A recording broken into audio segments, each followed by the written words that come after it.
Good day, YouTubers. Uncle Dave with DEECEE's Adventures, coming at you with my first tent review. Today we're going to be talking about a tent that I've owned for at least 8 years now.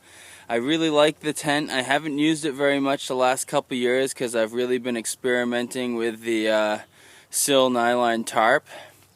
And it's pretty good, and I have a pretty good tarp system set up that I'll have some videos up about eventually here. But this tent is always worked out in areas where it's really buggy and my tarp wasn't going to work out.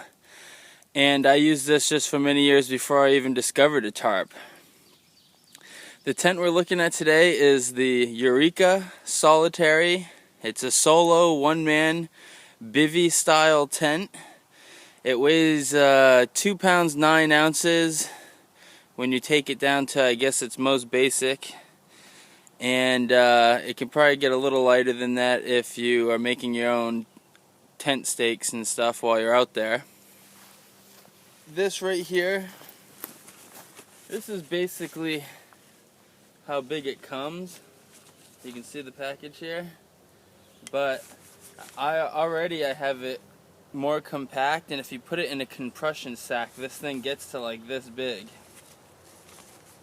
The poles can be separate from the tent. I mean, the poles are really small and light. This is the whole pole system. So without bags, that's your whole pole system. Weighs nothing. So you can break this down and only carry the bare necessities of the tent and get to 2 pounds 9 ounces or less.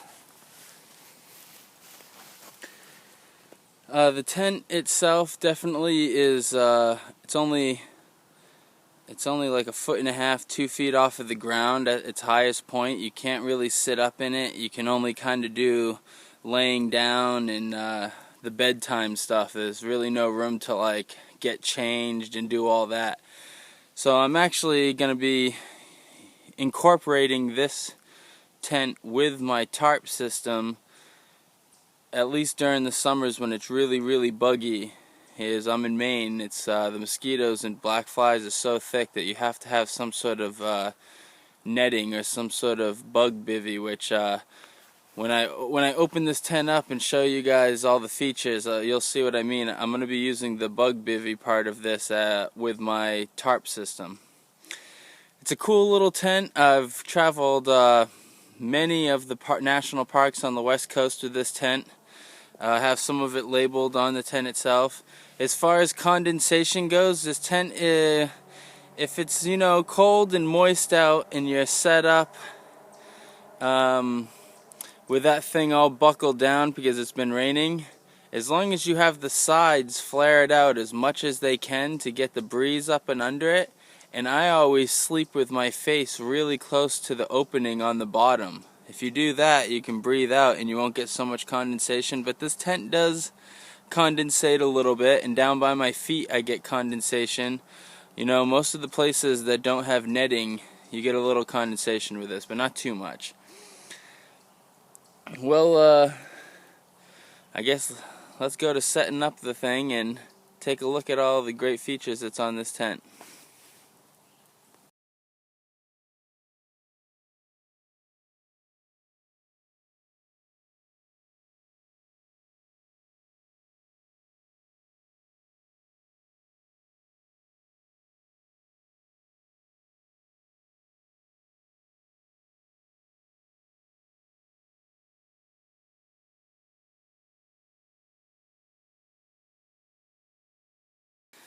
Alright, and there we go, the Eureka Solitaire. It's all set up. Like I said, I've used this on a lot of trips. When I pick you guys up and take you in for a quick look around the whole tent, I'll show you, because the tent actually is labeled with a bunch of dates and trips that I've taken. It'll say where I went and what the date was.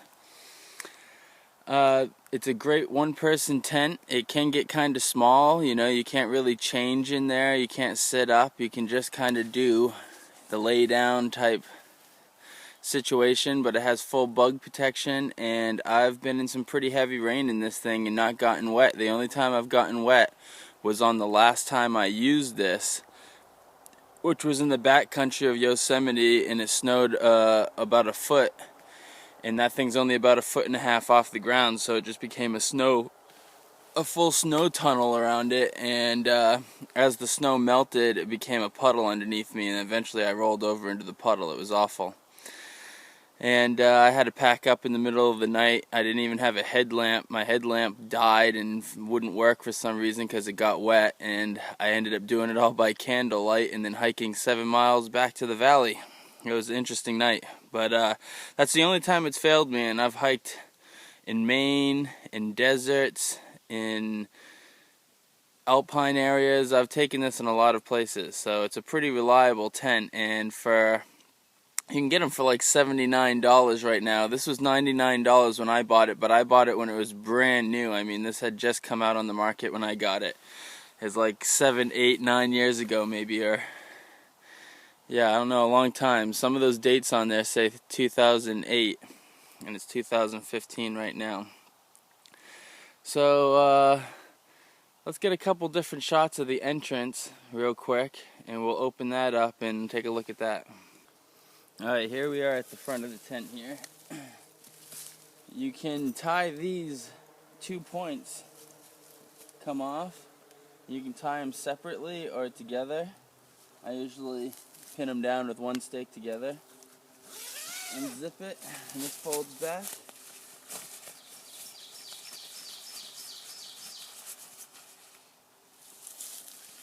And then you have access to zippers right here, so you can get in right here, and it's a lot like a bivvy, but it's like a giant bivvy, you know, a really big one.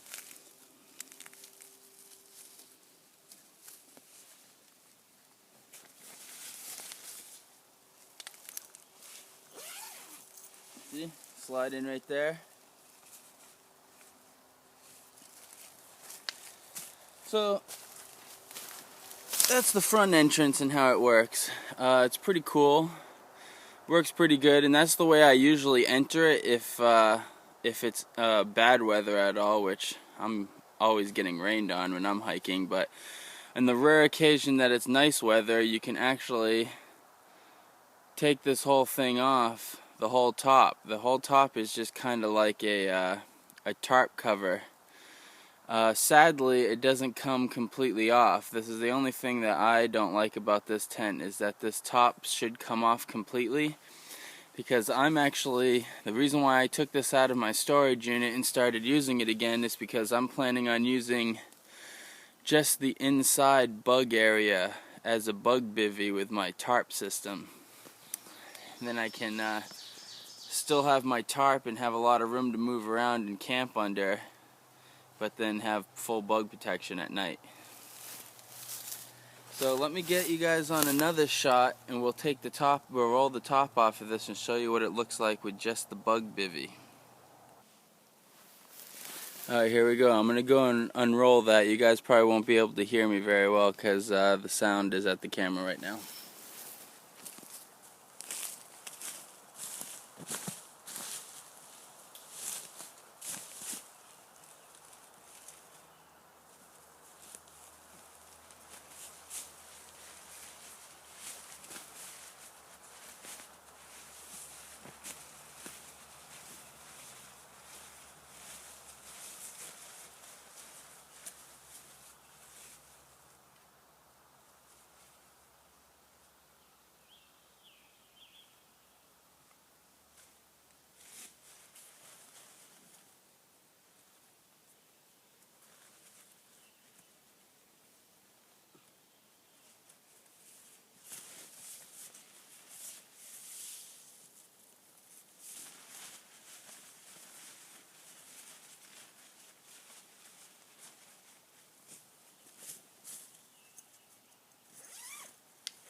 There we go, and that's the setup when it's just a bug bivvy, which is really cool. And that cover only rolls back though. It should come off completely, and it doesn't, which is a giant flaw in this tent, because you know, you might not want to carry that. You could take it's only this tent is only 2 pounds 9 ounces without the bag, you know, with just the basic equipment that you need to set it up. But if you took that top off, that would take almost a pound off of the tent, and I could just carry my sil nylon tarp, which is a pound, to set up over that bivvy, the bug bivvy, and that's a pretty nice setup. But let me take you in and we'll look at this a little bit closer. Sorry about the shakiness.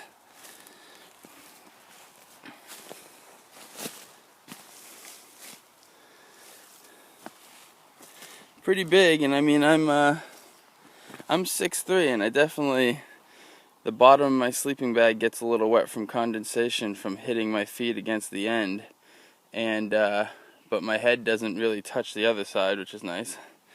So it's tight. It's really tight quarters, but it's pretty cool. And here's the feature right here. There's a zipper here, so you can enter the sleep. You can enter it from the top, which I only do when it's really nice weather and I have that top up, because when you're in the desert and it's going to be really nice, this tent's awesome because you can roll that top up and look at the stars all night long and still have snake and scorpion protection. So yeah, I'm gonna set this camera down and roll the top back down, and then we'll take a look at these dates and the trips that I've taken with this thing. Well, all of my backpacking trips aren't listed on here, but that says my trip to the Kern River. That was Thanksgiving of 2008. I was in San Diego, and I decided I wanted to go spend Thanksgiving out on the river. So I went to the Kern River. I took a train up to Bakersfield and then took one of the community buses out to the river there. And it was awesome, actually. It was wicked cool, and it was perfect conditions for this tent, actually. It's kind of like high desert up there with a nice river running through it. It was beautiful. That one says Paris, Maine. That's from a rock hunting trip that I took in June of 2008. I hitchhiked from my house up to these old rock mines, and I went looking for tourmaline and stuff, and I found a couple little pieces, but nothing big. This says Harry Brown's Field, which is June and August of 2008. That's some hippie festival that they have up in Maine every year, and I guess in 2008 I went to 2 of them on that field. It's this old farmer. He throws these festivals every year. It's super cool. Super Mainer style, definitely. And this one says April 1st through the 4th, 2011, but it doesn't say anything on it. I don't know what trip that was. I think that might have been to Kings Canyon in Sequoia, actually. I think that's where I was at that one. But there's a couple other trips. I went to Yosemite a couple more times, because this one says right here, this one says Yosemite, May 15th to May 19th, 2011. And that trip was supposed to be a lot longer, but that was the trip that the snow piled around the whole tent. And in the middle of the night, I actually was dating this girl, and she called me when she got home from the bars and partying. And when I went to get my phone, I didn't know that it had been snowing the whole night, but she called me at like 2:30. I went to get my phone, and I turned over into a huge puddle that was gathering right next to me. I managed to stay out of it all night. So I got soaked, and it was like 30 degrees. I had to break down camp, buy candlelight, and hike 7 miles back to the valley. And I was afraid of bears the whole time. I hiked the whole way with bear spray in my hand. But hiking at 3 or 4 in the morning with all those bears that are in the valley over there did freak me out. But other than that, this tent has been really great, and I'm going to start using this tent a lot more, so you guys will probably see some in my videos. So there we go. The Eureka Solitaire. It's a sweet little one-person bivvy style tent. I think they still sell them. If you guys are looking for something small, this is probably not the best. This was the best. This was the lightest tent that you could get at the time. But now you can get a one-person tent that has a much higher ceiling than that. That only weighs about 1.5 pounds to 2 pounds. So this is actually getting kind of heavy for what it is, but they're really cheap. You can get them for $70. All those other tents are going to be like $200 to $400. So once again, thank you for joining me, Uncle Dave with DEECEE's Adventures. Hope you guys enjoyed this review, and please rate, comment, and subscribe. And I'll see you on the next video.